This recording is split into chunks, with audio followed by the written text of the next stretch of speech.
noite a todos. Boa noite, você que está em casa nos assistindo.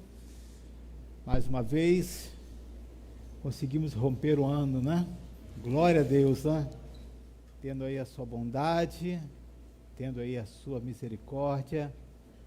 Deus aí tem estado conosco, tem fortalecido a nossa vida, né? E o propósito que nós estamos aqui hoje é justamente para oferecer a Deus todo culto, toda adoração e para dar toda a glória ao Senhor.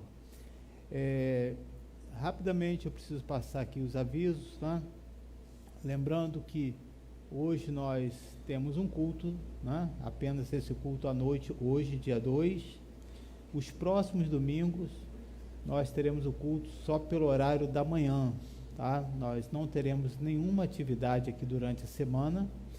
Pedi só para fechar essa porta para mim, por favor. Nós não teremos nenhuma atividade durante a semana, terça nem sexta-feira, tá? E nem quinta com o grupo só estará retornando dia 10. Mas no próximo domingo pela manhã nós teremos a ceia. Então eu gostaria de contar com a sua presença, principalmente por ser apenas um culto que nós teremos, né? Então se organize para que você possa estar junto conosco, né? E vamos ter esse espaço aqui e vamos assim glorificar a Deus, tá? Então está marcado para a semana que vem a ceia. Almoço nós não teremos, né, nesse mês de janeiro, tá? Só para que você saiba e se organize. É mês de férias para todo mundo. Amém, Graça? Amém. Viu? Então, é importante passar esses avisos e lembrando, né, que os cultos, o grupo de estudo também está parado, né? Só retorna em fevereiro. E junto mais o culto de oração ele permanece, tá? Então amanhã nós teremos esse culto aí de oração às 20 horas e 30 minutos, né? 20 horas e 30, segunda e quarta. Amanhã eu estarei indo para São Paulo, mas pretendo de lá fazer esse culto, a não ser que não tenha sinal, né? Mas eu acredito que vamos ter sim. Então essa semana, esse mês teremos aí uma escala, mas tanto na segunda quanto quarta estou escalado para fazer esse culto. Então conto com você.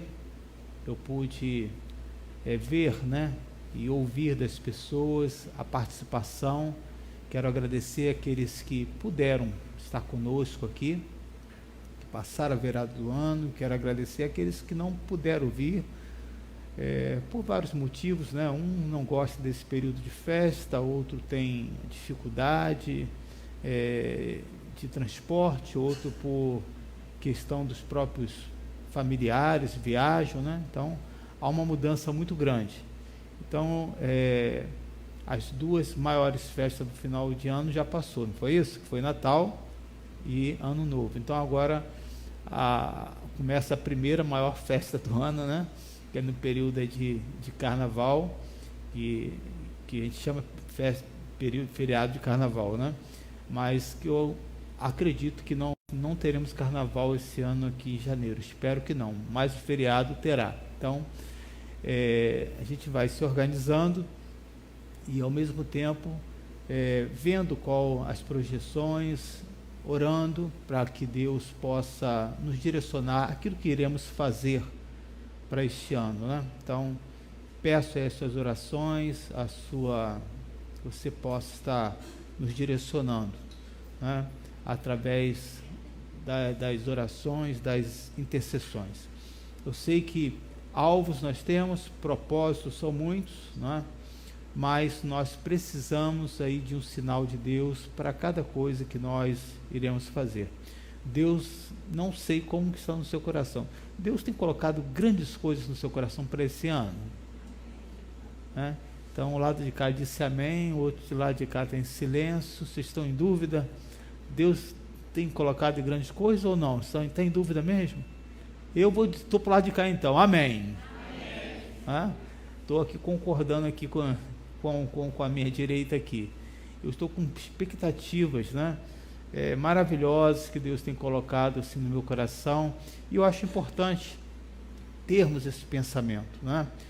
Não se basear pelo cenário econômico, político, mas se basear por aquilo que a palavra de Deus diz. Independente das circunstâncias, Ele estará conosco, e é Ele que enviará as provisões. Vamos fazer uma retrospectiva aí de 19 e 2020, final de 2019, 2020 e 2021, né?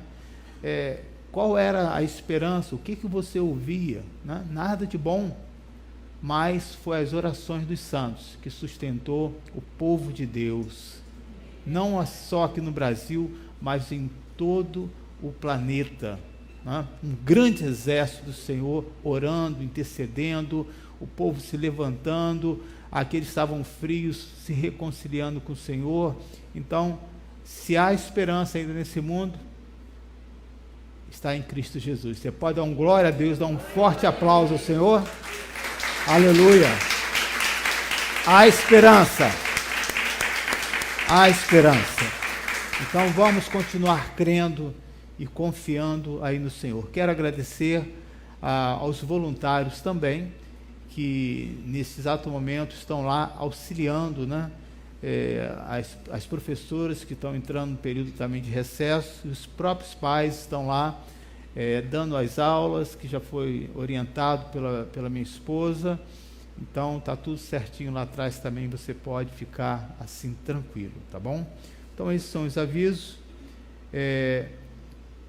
Eu quero já iniciar a mensagem falando sobre o tema, né, que Deus tem colocado no meu coração. Então eu falei que uma das despedidas que nós precisamos colocar, né, e deixar para trás é a desconfiança. E hoje eu quero falar de outra coisa que nós precisamos nos despedir e deixar para trás, né, que eu acredito que é de muita assim, relevância. Vamos entrar nesse tema, mas antes disso, todo ano existe uma corrida, né, aqui no Brasil, que é a corrida da São Silvestre, que acho que são 15 quilômetros, né? Eu não assisti esse ano, no ano passado não teve, né? Foi cancelado, e geralmente são dois pelotões que tem, o pelotão A e B, e esses pelotões eles têm uma classificação para estarem ali. O pelotão A precisa participar de alguma corrida oficial e ter uma marca de um tempo, né, exigido durante o ano inteiro naquelas corridas para conseguir ter a sua pontuação para estar naquele pelotão A. E o pelotão B é pelas confederações que vê os melhores atletas e coloca lá. E o pelotão terceiro é o povão, né? É a pessoa que vai para sair na foto, ou pelo menos para dizer assim, eu consegui. Então, nós podemos observar que aqueles que vão realmente para ganhar alguma medalha, ou até aqueles que não vão, mas que sabem que não vai conseguir ter o mesmo ritmo daquelas pessoas, se preparam. E esse treino é um treino intensivo, querido, durante todo o ano, com sol, com chuva, há muita dor, né? Há muitos erros, há muitas correções, né? E eles vão se preparando, não com certeza que vai conseguir ganhar alguma medalha, mas pelo menos estão seguros dessa preparação. Então eles se preparam fisicamente, emocionalmente, que às vezes o atleta vem bem, mas uma semana antes ele adoece, ele sofre um acidente, e aí ele tem que se preparar emocionalmente, que às vezes ele acaba deixando todo o planejamento por causa de uma circunstância que pega de surpresa, e também esse condicionamento alimentar, né? Não é qualquer coisa que come, e até no dia da prova precisa se preparar. além de todo esse cenário, isso não garantirá a sua vitória. O máximo, talvez a certeza de conseguir chegar a uma linha, atravessar uma linha de chegada. Então, se há um item que eu gostaria que vocês pensassem para colocar aí nessa mala, para você despachar e se despedir, seria o despreparo, né? O despreparo, querido, ele é algo que faz você perder oportunidades, que faz você desperdiçar a coisa mais importante que você tem, é o seu tempo. Que por mais que às vezes você tente capacitar-se depois, mas devido à sua idade, devido à exigência do mercado, você não vai conseguir mais se encaixar e você vai ter que mudar e ter assim uma outra profissão. Não tem coisa pior do que você pedir uma informação a um vendedor, a um produto que você quer, e a pessoa não sabe. Você ficaria seguro, né? Para um profissional que você vai fazer uma pergunta, algo importante para a sua vida, e ele fica assim, olha, isso aí eu estou em dúvida. O que você acha? Ainda pergunta para você, o que você acha? Então você vê que a pessoa está despreparada. Há poucos dias, eu estava fazendo uma pesquisa, e interessante como é que é o Assim Preparo. Eu até elogiei esse consultor de uma das lojas, e conversando com ele, não fui para comprar aquele produto, né? Ele não usou de estratégia, mas simplesmente mostrou conhecimento. E o conhecimento daquela pessoa que estava ali me atendendo era tão boa, né? Foi tão bom, e me deixou tão à vontade, que eu acabei comprando o Assim produto. Então veja, quando você sente segurança, né, por quê? Porque aquela pessoa foi preparada, ela sabe o que ele está vendendo, ela participou das aulas, ela se informou, ela vestiu a camisa e sabendo que ele vai trazer um recurso para ela. Quantas situações que você perde a oportunidade, ou que perdeu deste ano, por falta de despreparo, por falta de um preparo, deixou passar a oportunidade, por cansaço, por preguiça, por achar que isso não ia dar em nada, e você ignorou, e essa oportunidade passou. Vamos fazer uma oração? Amém? Amém. Senhor, quero nesse exato momento pedir a tua direção, pedir a tua orientação para este assunto que é de extrema importância, Deus, aonde não só precisamos nos capacitar para o mercado de trabalho, para o estudo, mas também para as coisas espirituais.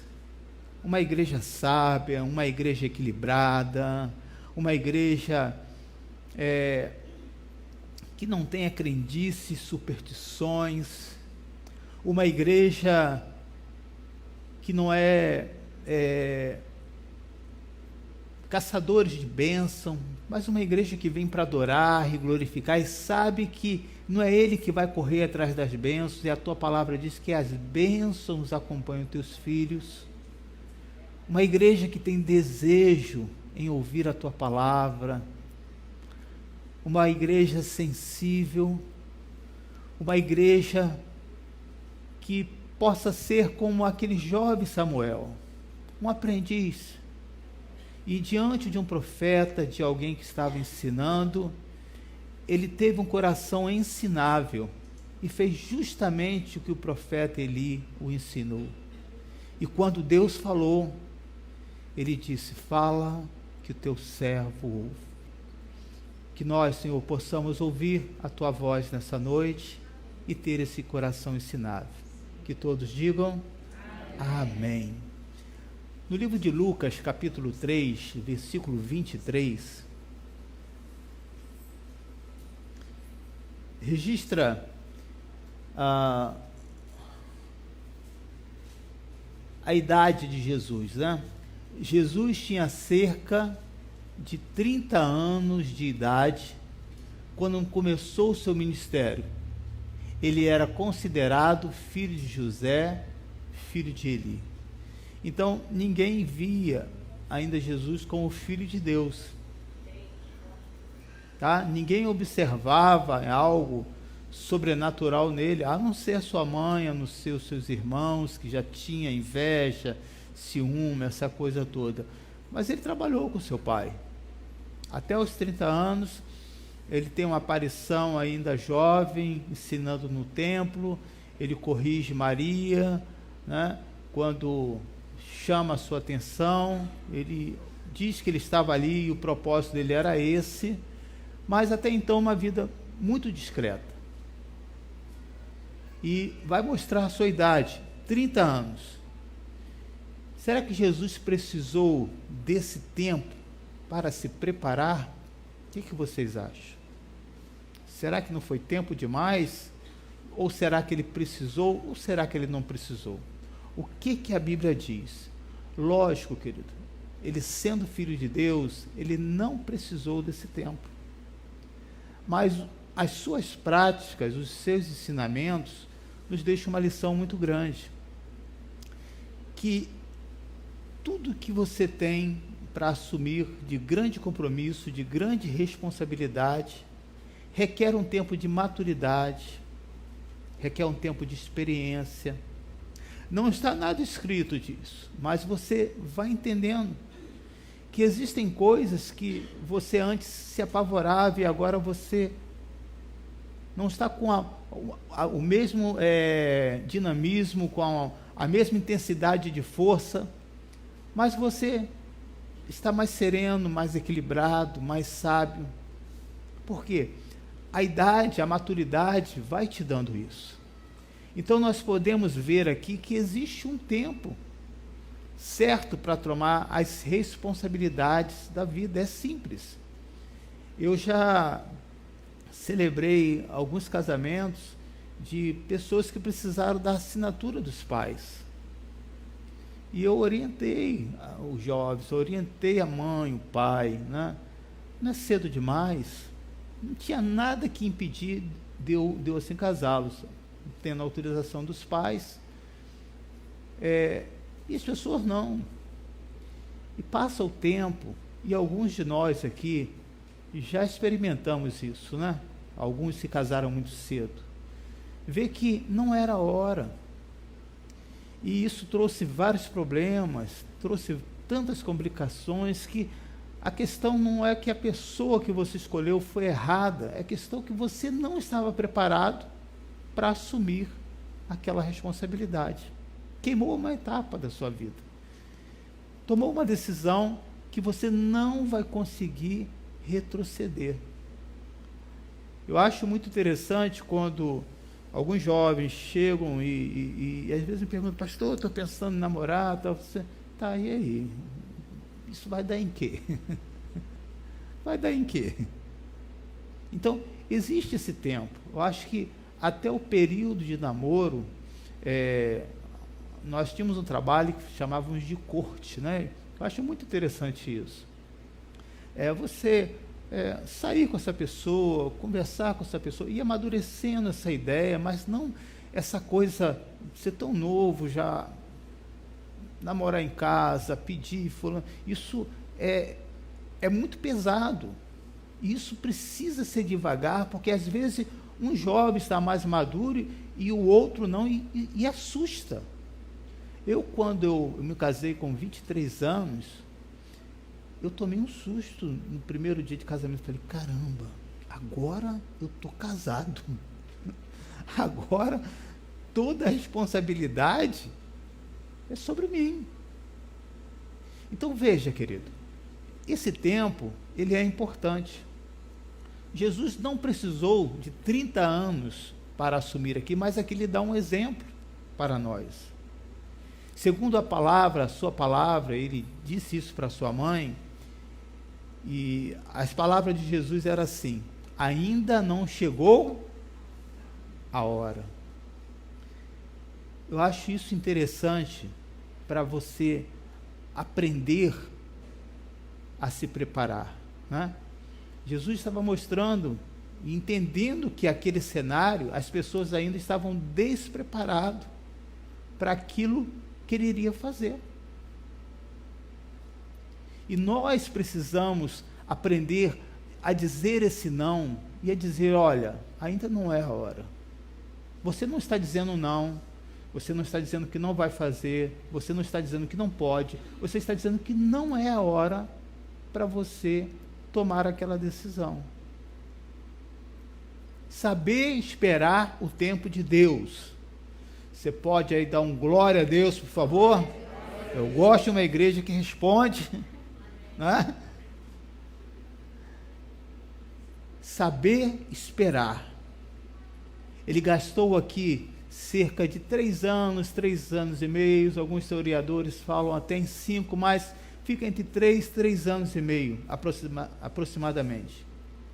A realidade e a verdade é que uma pessoa despreparada, ela causa um desastre. Pega uma pessoa que não é na área de relacionamento e coloca ela para ser um recepcionista ou um obreiro. Vai ser um desastre, irmão. Se a pessoa chegou depois do culto, eu sei porque eu tive uma equipe muito grande de obreiro e recepcionista. A pessoa vai dizer, isso é hora de você chegar? A pessoa é boa, a pessoa tem um coração bom, mas ela está despreparada para aquele lugar, ou está no lugar errado. A mesma maneira é uma função pastoral. Se o pastor ele não tiver um tempo para amadurecer, para viver cada etapa da igreja, ele vai ser um desastre. Ele vai ser uma complicação na vida de muitos casais. Uma jovem senhora, há um tempo, estava falando comigo da dificuldade de aceitar o evangelho e de estar na igreja. Ela, no seu casamento, ela se veste com a melhor roupa, com a melhor pintura e entra para que o pastor celebre o seu casamento. E as palavras de boas-vindas daquele pastor foi o seguinte: você acha que eu vou realizar o seu casamento com essa pintura, com esse brinco? Se você não tirar essa pintura agora e esse brinco e toda essa maquiagem, eu não celebrarei o seu casamento. O pastor, ele tem essa autoridade naquela hora para fazer isso. Essa jovem foi orientada? Foi. Se ela está certa ou errada, não é a questão. A questão é que naquela hora, ele teria que usar não a doutrina da igreja, mas a doutrina de Deus, a mansidão, o domínio próprio. E depois chamar aquela pessoa ali. E para conversar, olha, aquilo que você fez eu não gostei, mas não envergonhar aquela pessoa. Imagina você ver na sua filmagem uma coisa dessa, né? E, não, vamos deletar a filmagem, vamos acabar com a foto, mas não sai da sua mente. Há um tempo atrás, eu tenho várias histórias de celebração de casamento. Há um tempo atrás eu vi que uma situação era para eu parar naquela hora, mas eu não poderia parar sem que, naquele momento ali do altar, eu perguntasse para o casal. E eu perguntei para a noiva, baixinho, fora do microfone: você tem certeza que você quer realizar esse casamento? Você tem certeza? E ela ficou me olhando. Eu não poderia decidir por ela. Falei, se você estiver em dúvida, eu posso parar aqui na hora e a gente não celebra mais. A igreja lotada. Ninguém percebeu. E eu lembro das palavras dessa jovem: pastor, agora não dá mais tempo para voltar atrás. Nada impedia de eu celebrar o casamento. Não tinha nada de errado dentro dos princípios bíblicos, mas tinha algo errado no seu coração. Veja, não era falta de amor, mas às vezes esse despreparo assusta. Você, recém-casado, não ficou assustado? Quando pôde ser mãe, não ficou apavorado ou apavorada? O que fazer? Veja, irmãos, o que a Bíblia fala sobre isso? A Bíblia nos diz que nós precisamos nos preparar para a volta de Cristo. Nós não podemos estar dormindo, brincando, achando que qualquer coisa que eu fizer, depois só pedir desculpa e Deus vai me perdoar. Às vezes, não dá mais tempo. Chega uma hora, e a Bíblia fala sobre isso, que as pessoas passaram do limite, que o próprio Deus endurece o coração daquela pessoa, porque passou da conta, foi além do limite. Veja o que diz aí em 2 Coríntios, capítulo 5, versículo 17, vai dizer assim: portanto, se alguém está onde? Em Cristo, é nova criatura. As coisas antigas já passaram, eis que surgiram coisas novas. Mas quando você traz isso para a realidade, parece um paradoxo, parece que não é real. Eu estou em Cristo, mas eu ainda vivo coisas antigas. Vive sim. Porque há uma luta entre a verdade e a mentira, entre a luz de Cristo e as trevas que ainda há em nós por causa do pecado. Mas à medida que você vai caminhando por tomar essa decisão, você vai se fortalecendo cada vez mais. Aleluia! Portanto, se alguém está em Cristo, é nova criatura. Indica ali uma mudança decisiva, produzida por o quê? Pela salvação. O amor de Deus te alcançou. Você foi abençoado pela palavra de Deus. Isso acontece quando nós temos esse encontro real. Então, como que eu vou avaliar isso? Eu não posso. Ninguém pode dizer para você que você está em Cristo ou não. Porque eu e nenhuma pessoa conhece o seu coração. Isso nos tranquiliza, não é verdade? Porque se todos soubessem o que passa no nosso coração, como é que você ficaria? Apavorado. Mas tem alguém que conhece o nosso coração. Se chama Jesus Cristo. Não falo do coração físico de carne, mas se referindo às emoções, os sentimentos, os desejos, aquilo que move você. Assim, querido, como essa decisão traz a salvação, né?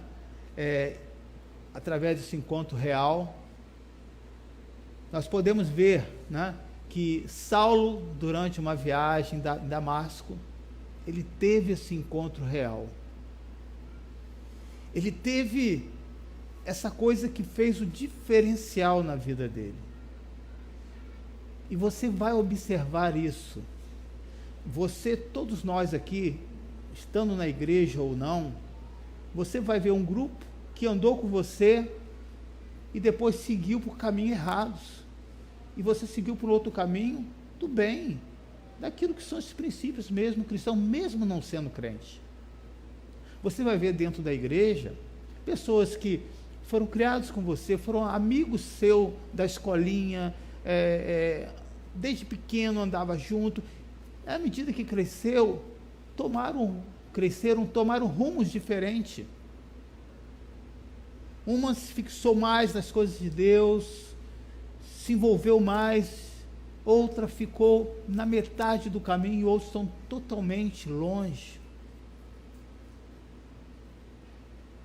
Há poucos dias estava ouvindo uma das vozes mais lindas que eu admirava nos louvores, louvando a Deus nos hinos, hoje cantando para as coisas do mundo. E você passa a nem conhecer mais aquela pessoa. Porque às vezes estava numa posição,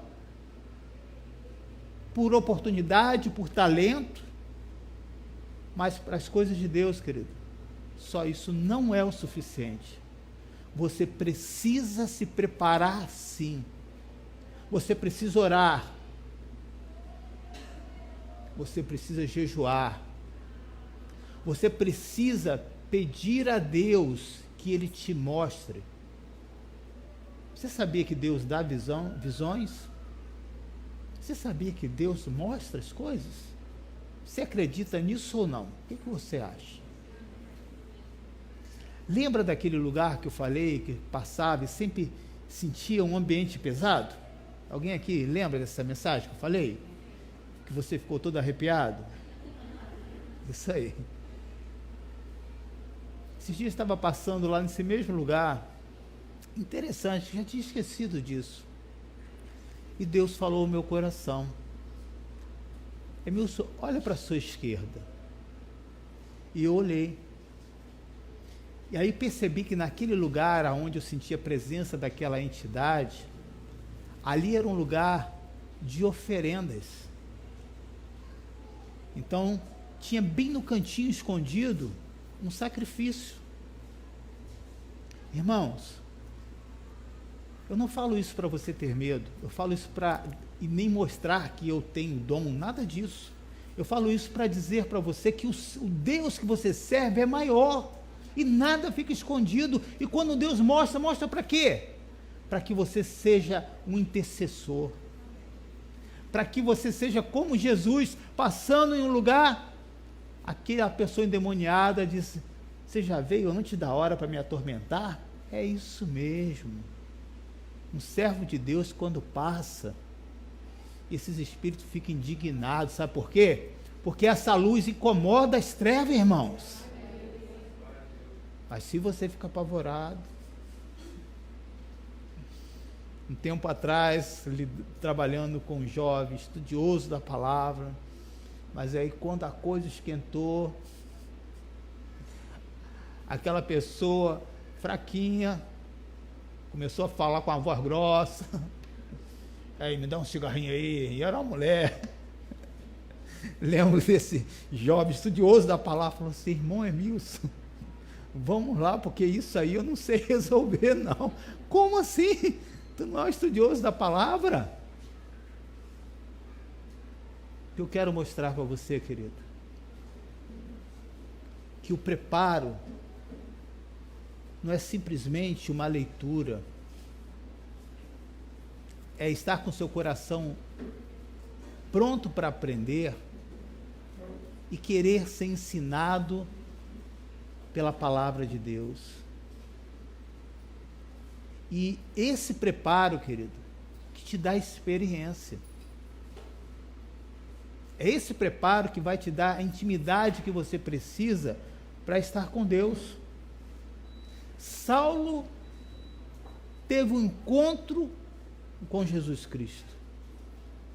É esse encontro que você terá com Jesus que será o preparo diferencial para a sua vida. Não quer dizer que você não vai saber tudo. Você vai precisar de alguém para te orientar mesmo, para te corrigir, para chamar a sua atenção, para te motivar, para te incentivar.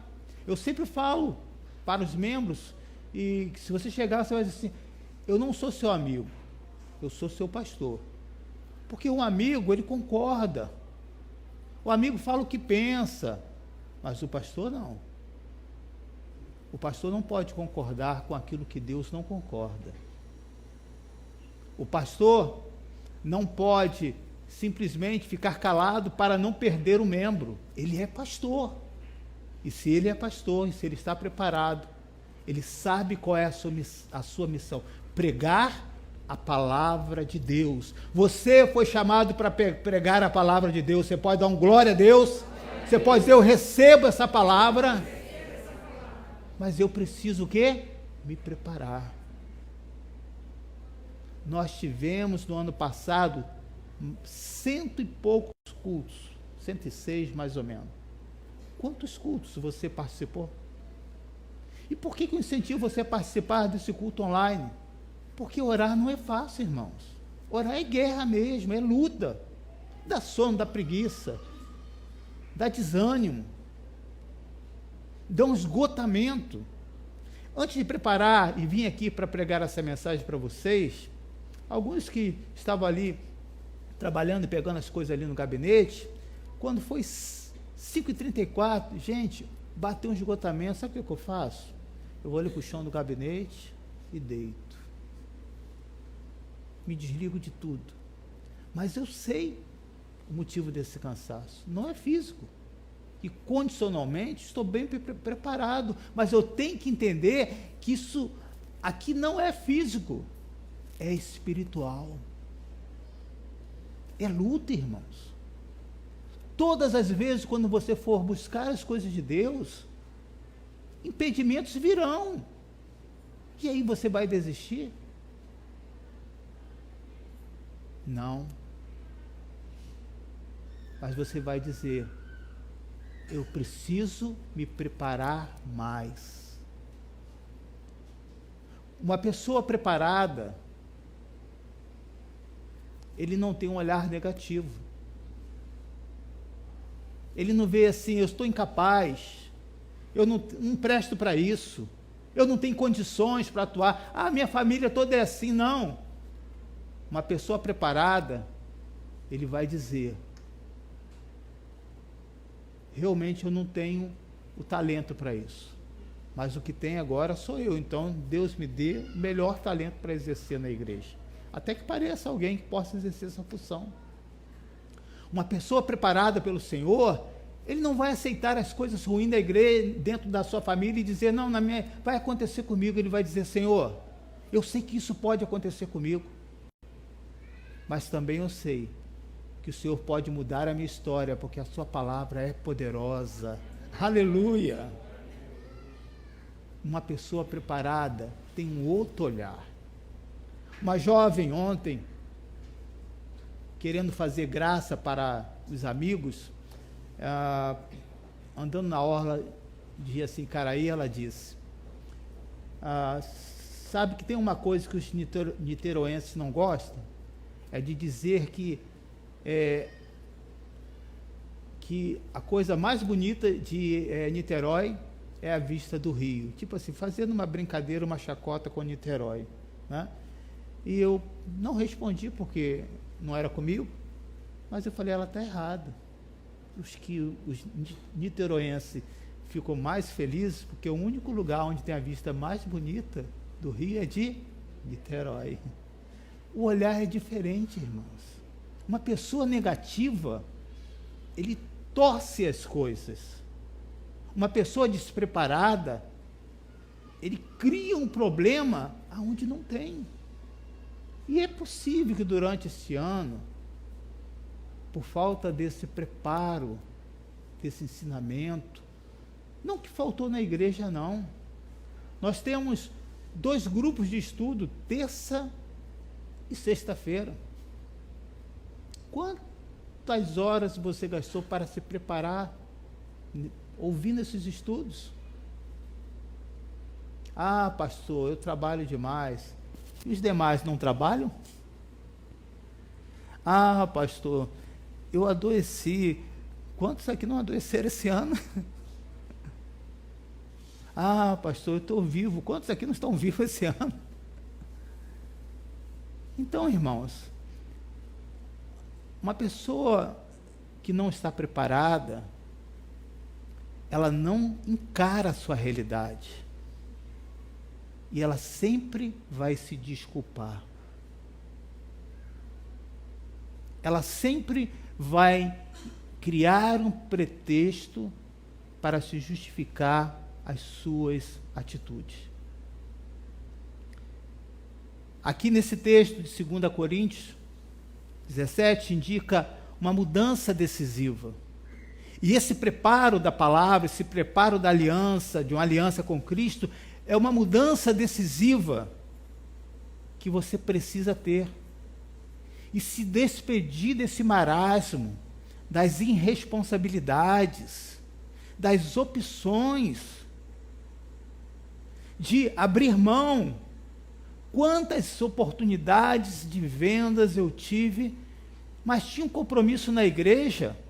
Eu falei, não, esse dia eu já firmei um compromisso com o Senhor. Eu sei, irmãos, que muitos que trabalham como autônomos, às vezes não dá para fazer isso. Eu sei que às vezes é difícil, mas eu também sei que quando nós damos esse passo de fé, Deus nos honra. O bispo Miguel, ainda pastor, às vezes ele era escalado para pregar, trabalhando no banco, fazendo a faculdade, e às vezes era colocado em 2, 3 escalas. E ele fez o seguinte comentário: eu poderia reclamar, mas eu estava vendo que Deus estava me chamando. Então, não era um excesso, era um privilégio que Deus estava me dando. O olhar é diferente quando você vai se enchendo da palavra de Deus. Uma pessoa despreparada da palavra de Deus, ela é amargurada, ressentida, ela é questionadora, ela não consegue ver a diferença entre a igreja e o mundo. Tudo é a mesma coisa, pastor. Veja aí no livro de Atos, capítulo 9, vamos ver a mudança que aconteceu na vida deste homem. Versículo 3, você pode abrir ou então acompanhar.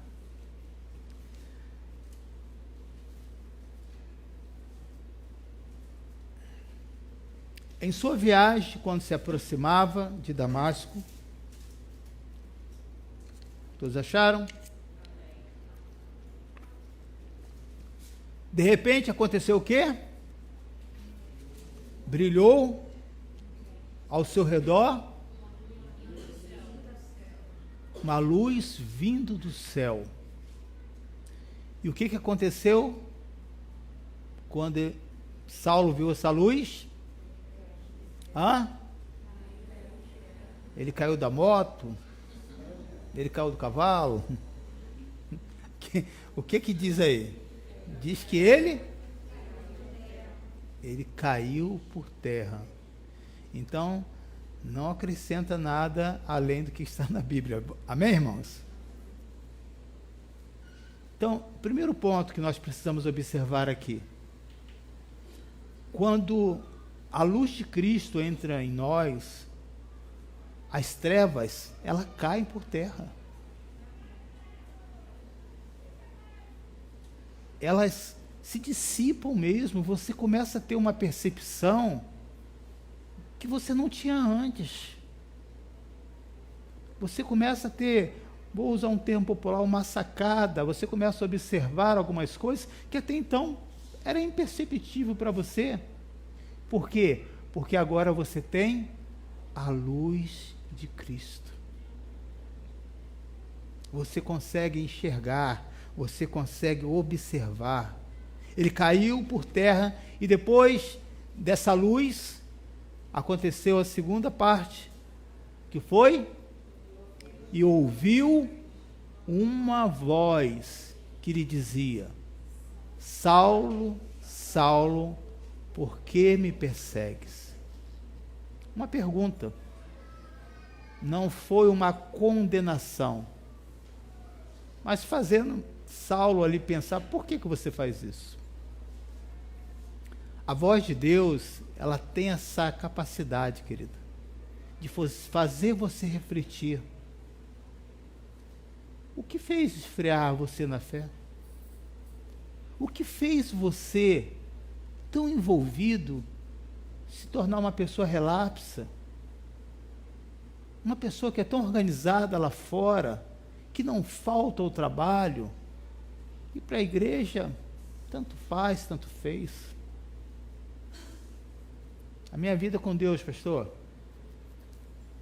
eu estou bem com Deus, tipo assim, não se mete.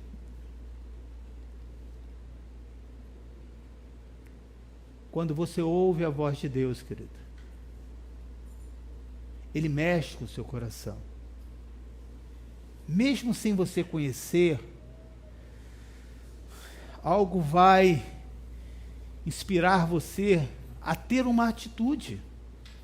Porque a palavra de Deus, ela traz vida. Saulo aqui estava em trevas, irmãos. Estava morto espiritualmente. Mas a luz de Cristo e a sua voz fez ele novamente voltar à vida. E pela primeira vez ele vai responder: quem és tu, Senhor? Você sabe quem é o seu Senhor da sua vida? Paulo não sabia. Há muitos cristãos que conhecem o Jesus da Bíblia, mas não conhecem o Jesus na prática da sua vida. Eu sei que ele curou, mas qual o testemunho de cura que você tem para você? Ou que você soube de alguém que foi curado? Há um tempo atrás, um jovem questionando, dizendo: Deus não faz milagre. Me mostra algum paralítico que anda hoje, um cego. Olha quantos cegos temos aí, surdo. A igreja se acomodou, pastor. Em vez de orar pelos surdos, coloca lá um professor para ensinar. Olha a ignorância do ser. E olhei para esse jovem e disse: você está de frente, à frente de um milagre. Eu não enxergava e passei a enxergar a palavra de Deus. Eu não ouvia e passei a ouvir a palavra de Deus. Eu não andava nos caminhos do Senhor e passei a andar. Assim diz a palavra do Senhor. Se você não se prepara, querida, essas perguntas são um bombardeio na sua vida. Você sabia disso? E isso mexe com a sua fé, se você não estiver preparado. Há um tempo atrás, uma amiga evangelizando umas pessoas que bebiam, ela falou assim: por que você está falando que bebida é pecado? Na ceia não serve vinho? É mesmo. Ô pastor, na época, irmão Emilson, mas está em lá. Falei: querida, você não está preparada para evangelizar. Você foi evangelizada. Veja a importância. Eu não estou dizendo que você precisa saber tudo, mas precisa querer se preparar. Você não pode aceitar, né?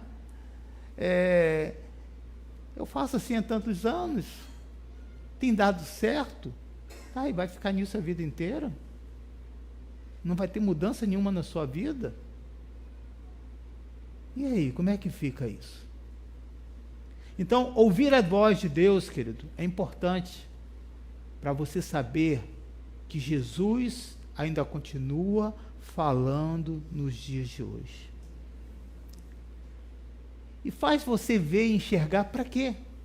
Para que você fique dizendo: Deus é bom demais. Aí está a pessoa caindo em trevas, você não prega. Tem uma pessoa necessitada perto da sua casa, você não dá um apoio. Você vê um acidente, alguma coisa, em vez de você orar, você fica tirando fotinho, mas olha o que aconteceu aqui em tal lugar. Em vez de ser um intercessor, você passa a ser um mensageiro das trevas. Adora postar coisa ruim. Pode falar, pastor, pegou pesado. Mas não é isso, irmãos. Quando você passa por um lugar como esse, você tem que interceder, dizer, tem misericórdia, Senhor. Não dá para você parar, às vezes, numa via, porque você vai causar um acidente. Não dá. Tem condições que você vai diminuindo, coloca o alerta, mas tem situações que você não consegue. Mas você pode orar. Você sabia disso? Tem misericórdia dessa vida, Senhor, que atravessou bêbada, que está andando ainda na contramão, Senhor. Daqui a pouco nós vamos ouvir a notícia, aquele acidente foi aquele cara. Não, querido. Um servo de Deus vai dizer, eu vou passar aqui novamente, e essa pessoa não vai estar caída na rua, não vou ver esse acidente, porque eu acredito que Deus ouviu a minha oração.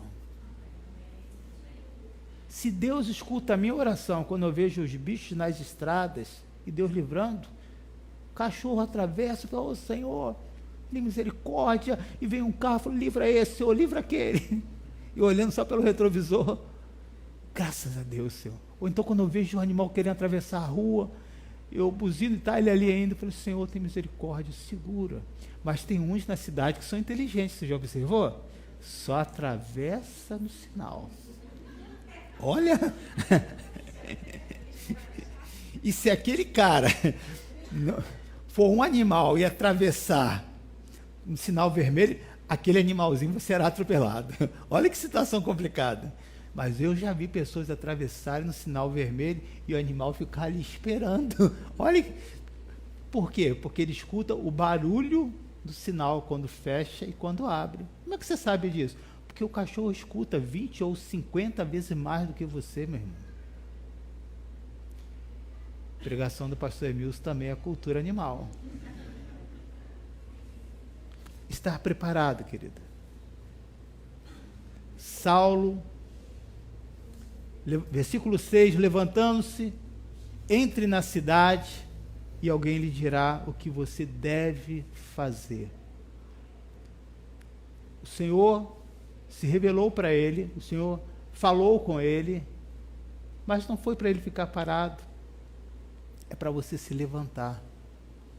Você acha que todas as mensagens foi só para você ver e ouvir a voz de Deus? Você está perdendo seu tempo aqui. A mensagem que Deus está pregando hoje, nesta noite, e várias delas, é para que você levante, entre nesse lugar santo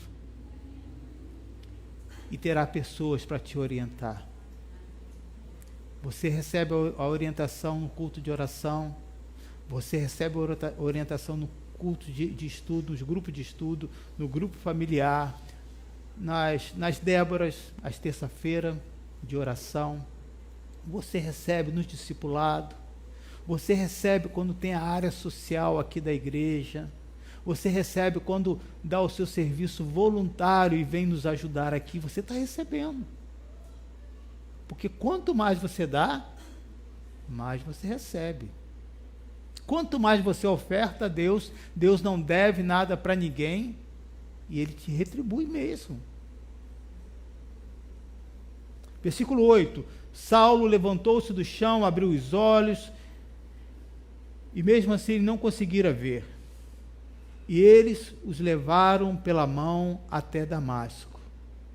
Por 3 dias, ele esteve cego, não comeu e nem bebeu.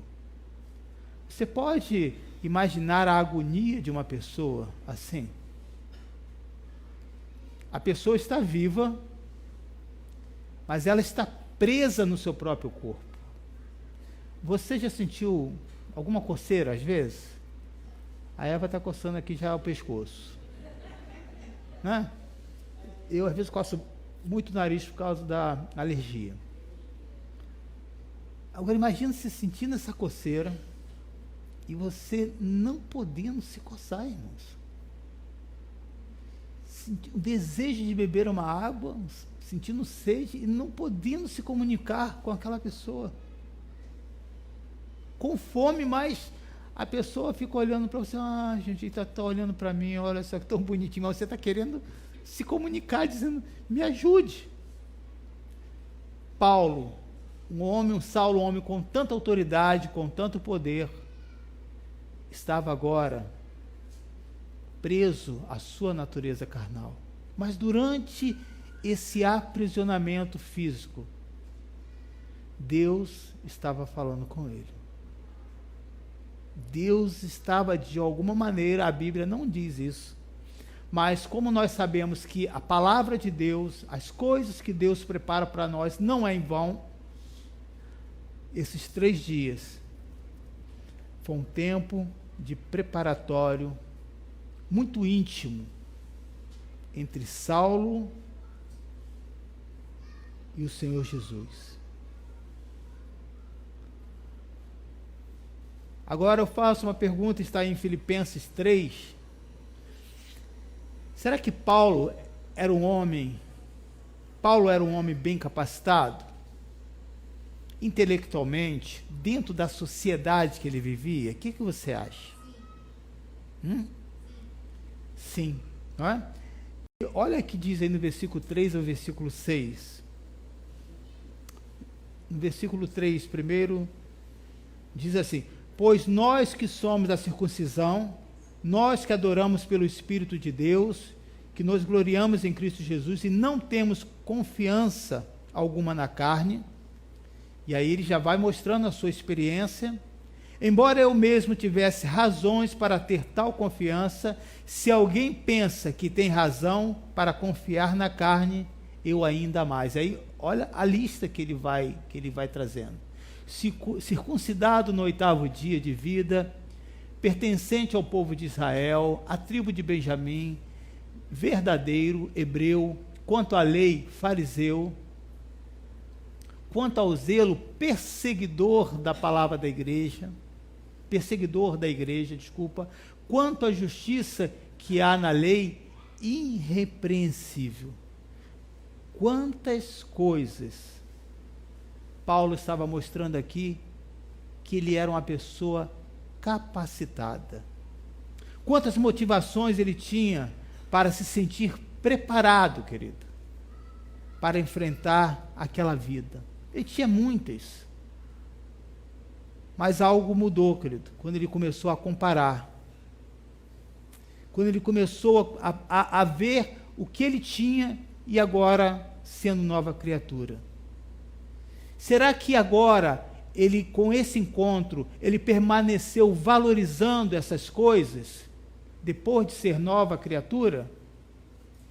A resposta é não. É óbvio, pastor. Lógico que não. Então, meu querido, se você teve um encontro com Cristo, se Deus falou no seu coração, não foi eu, por que você ainda está preso a coisas do passado? Não faz sentido.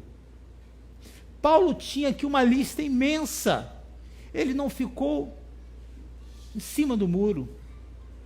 Pelo contrário. Ele estava decidido a ter uma mudança de vida radical. Ele percebeu que com todo o seu conhecimento era em vão. Estava preparado para a vida secular, mas despreparado para as coisas espirituais. Hoje, querido, nós temos, em geral, o povo evangélico extremamente capacitado intelectualmente, em várias áreas. E daqui a mais 10 anos, mais de 2/3 do nosso país será um povo evangélico. Em várias sociedades, em várias posições, com muita cultura. Mas e o preparo espiritual? O que você tem visto? A começar a partir de você. Você é um cristão moderno? Pastor, isso não tem nada de mais. Existe uma diferença, querido. entre luz e trevas. Existe uma diferença quando você tem um encontro real e quando você não tem. Quando você é simpatizante, quando você gosta do povo cristão, quando você é solícito, quando você contribui. Mas isso não é ser uma pessoa que tem um encontro com Cristo. Quantas transformações Saulo passou? Quantas transformações Saulo teve na sua mente até se tornar Paulo? Sabe quanto tempo levou isso? Levou anos. E aí, quando você vê em Filipenses 3, versículo 8, 9, agora você vê um Paulo convertido. Primeiro ele fala das coisas naturais dele, mas agora ele faz uma comparação e olha a conclusão que este homem chega. Mais do que isso, considero tudo como que? Perda. Comparado com a suprema grandeza do conhecimento de Cristo Jesus, meu Senhor, por cuja causa perdi todas o quê? As coisas. Eu as considero como esterco. Sabe o que é esterco? Para poder ganhar a Cristo e ser encontrado nele, não tendo a minha própria justiça, que procede da lei, mas a que vem mediante a fé em Cristo, a justiça que procede de Deus e se baseia na fé. Paulo entende que o que ele tem agora é um grande tesouro, o mesmo que você tem, querido. As condições que foi dado a Paulo, foi dado para você. E aí? Você ainda continua preso às coisas seculares, às suas capacidades, à sua capacidade, o seu envolvimento com os seus bens, gastando todo o seu tempo no trabalho? Qual é o seu investimento? Há um tempo atrás, uma pessoa me perguntou: pastor, você entende dessa nova moeda agora, Bitcoin, né? Bitcoin, é isso que né? É um investimento bom? Você sabe um bom investimento, pastor? Eu falei: sei. Então qual é, pastor? O reino de Deus. Nele não tem risco de você perder. Irmãos, as pessoas que eu vejo mais bem em termos de prosperidade, não estou falando de riqueza, são as pessoas que mais perdem na igreja. Elas perdem dinheiro, elas doam, elas perdem, se for ver, não fica na mão dela, mas quanto mais ela dá, mais retorna para a vida dela. Como um amigo meu diz, né, Patrícia? Até no azar eu tenho sorte.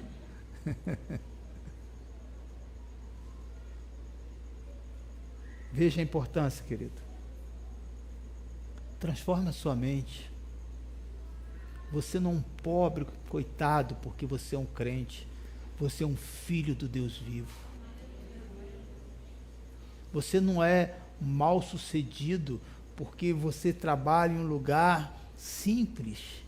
Não, querido. Aquele lugar ali habita um servo, uma serva do Deus vivo.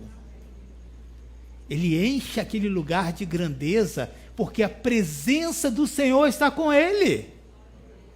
Não existe igreja grande ou pequena. Existe igreja cheia da presença de Deus, igreja sem nenhuma presença de Deus. E aí? Quantas transformações não acontecem porque você ainda está despreparado? Você precisa escrever o seu evangelho. Talvez você vive baseado no evangelho do pastor Emilson, de Lucas, de Marcos, e Deus está dizendo: e o seu? Eu não sou um Deus vivo? Cadê a sua história? O seu evangelho, querido, vai ser escrito de dor, tristeza, vergonha, enfermidades, mas também de milagres, de cura, de transformação, para influenciar outras vidas para o louvor do nosso Senhor Jesus. Se prepare para escrever esse evangelho na sua vida. Porém, esse evangelho não é fácil. É como esse atleta que você vai ter que se preparar a cada dia. E a cada dia que um atleta se prepara, ele cai, ele sente dor, ele adoece, mas ele tem um alvo, é chegar na linha final. Nós temos um alvo, querido, a nossa meta é Jesus Cristo. Amém? As outra parte aqui eu vou deixar para o culto de segunda e de quarta-feira, devido à hora, tá bom? Meu desejo, querido, nesse primeiro culto, nesse primeiro domingo, dizer, se prepare mais. Não estou dizendo para você não trabalhar. Pastor, se me der uma cesta básica, eu não trabalho. Se me der duas, eu vendo uma e fico com uma, estou aí na casa. Falava assim, mete o pé e sai daqui, meu irmão. Vai trabalhar, vai aprender com as formigas. Todo tempo você pode orar. Todo tempo você pode louvar. Estou triste porque eu queria louvar na igreja, ninguém me dá oportunidade. Vai louvar no banheiro, vai louvar na sua casa. Tem tanto lugar para você louvar, porque é só na igreja. E se for na igreja, Deus também vai te dar no momento certo. Talvez não te dê oportunidade, estou dando esse exemplo como qualquer outro, porque você ainda não está preparado. Esse é mais uma das coisas que você deve se despedir no início desse ano. Jogue fora o despreparo e comece a se preparar para que Deus possa realizar grandes coisas na sua vida. Amém? Vamos estar de pé?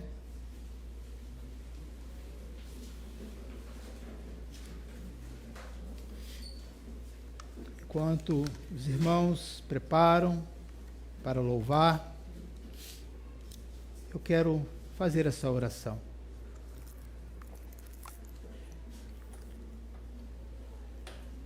Amém. Pai, eu quero aqui colocar nas tuas mãos, primeiro essa palavra que foi muito importante para mim hoje, Senhor. Abençoou muito a minha vida. Porque eu não me coloco aqui no lugar de mestre, mas eu sei que tem alguém me inspirando. Alguém que me preparou.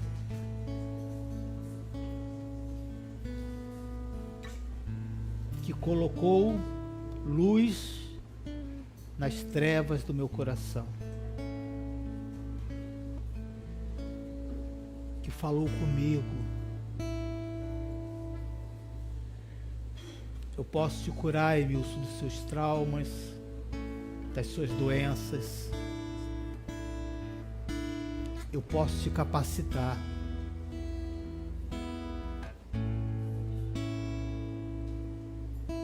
Eu não tinha outra opção, mas eu poderia recusar a única oferta que eu tinha. Eu resolvi arriscar e acreditar, irmãos.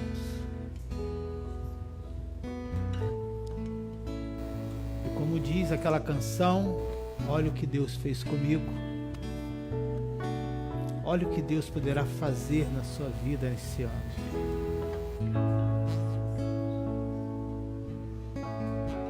Não uma pessoa vazia mais, mas cheia do Espírito Santo de Deus. Não uma pessoa com o olhar voltado para as trevas. Não, as trevas já te incomodam. Já não te atrai mais, pelo contrário, você é que incomoda as trevas. lá vem essa pessoa para me oportunar nesse lugar que eu decretei que é meu. Aqui está passando uma serva, um servo do Deus vivo, aleluia.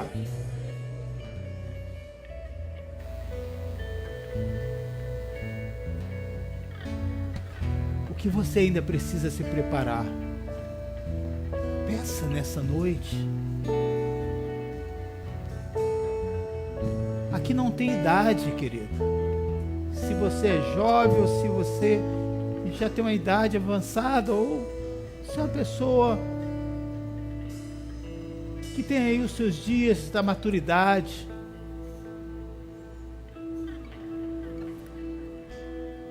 você está diante do Deus Todo-Poderoso.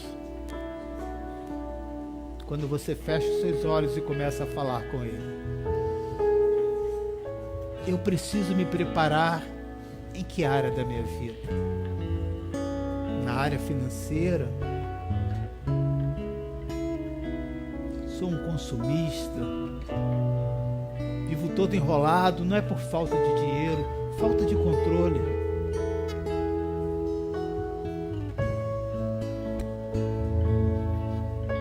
Eu preciso me preparar na área emocional. Pouca coisa eu me estouro, já saio gritando.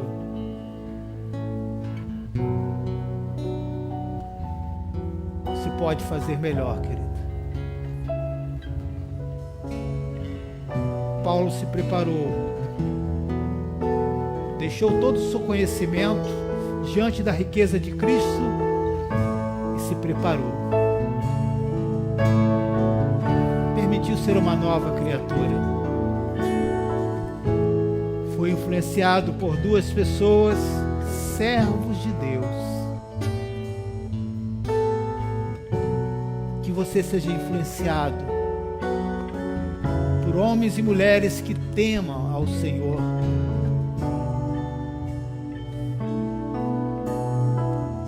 Que você possa ser conhecedor da palavra. Que você não seja enganado pelo espírito de mentira desse mundo. Que você não seja seduzido pelas suas amigas, pelos seus amigos. Não tenha vergonha de dizer: eu não quero compartilhar disso. Mas sim vergonha de saber que você poderia dizer não e você aceitou aquilo. Não quis entristecer o seu amigo, o seu parente, a sua amiga. Quis ficar bem, mas você entristeceu sim. Você entristeceu a pessoa que poderia mais influenciar e mudar a sua vida, Jesus. Mas esse amor incondicional, Ele diz para você nessa noite: você pode não acreditar, mas eu continuo acreditando em você. Você vai dar certo. Ah, porque eu sei que a minha palavra é poderosa. Aleluia! Eu sei o poder da força dessa palavra. Deus está nessa noite tirando esse coração de pedra e colocando em você um coração de carne, tirando de você um coração racional, carnal, e colocando em você o poder do seu Espírito.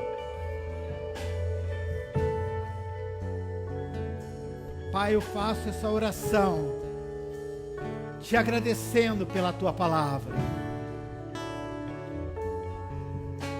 Aleluia.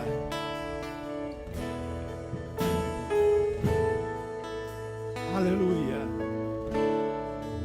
Cada vez que a minha fé é provada, cada vez que a minha fé é provada, tu me dás a chance de crescer um pouco mais. As montanhas e vales, desertos atravesso me levam para perto. de ti. Minhas provações Minhas provações não são maiores que o meu Deus e não vão me impedir de caminhar. aleluia. Se diante de mim não se abrir o mar, Deus vai me fazer andar por sobre as águas, rompendo em fé. Minha vida se revestirá do teu poder, rompendo em fé. Com ousadia vou mover o sobrenatural. Vou lutar e vencer, vou plantar e colher, e a cada dia vou viver rompendo em fé.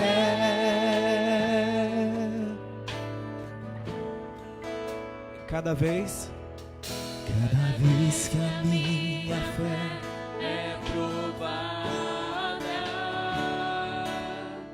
tu me dás a chance de crescer um pouco mais. As montanhas e vales, desertos e mares que atravessam me levam pra perto de ti. minhas provações não são maiores que o meu Deus e não vão me impedir de caminhar. Se diante de mim não se abrir o mar, Deus vai me fazer andar por sobre as águas, rompendo em fé. Minha vida se revestirá do teu poder, rompendo em fé. Com ousadia vou ver o sobrenatural.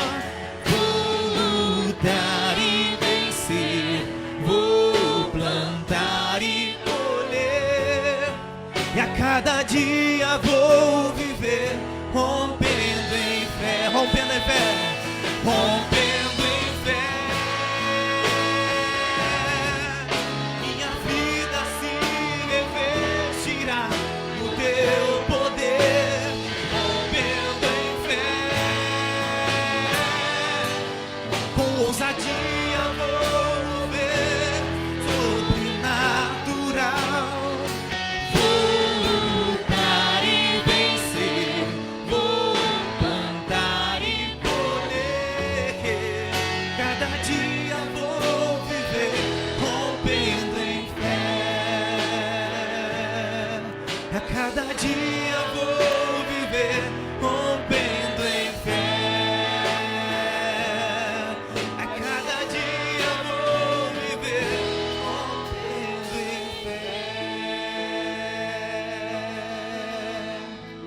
Ó Senhor, muito obrigado, Jesus. Obrigado por esse momento tão especial, onde ouvimos a sua palavra, guardamos em nosso coração e pedimos a tua presença para que possamos a colocá-la em prática. Que o Senhor continue conosco, meu Senhor, a nos abençoar. Em nome de Jesus, amém.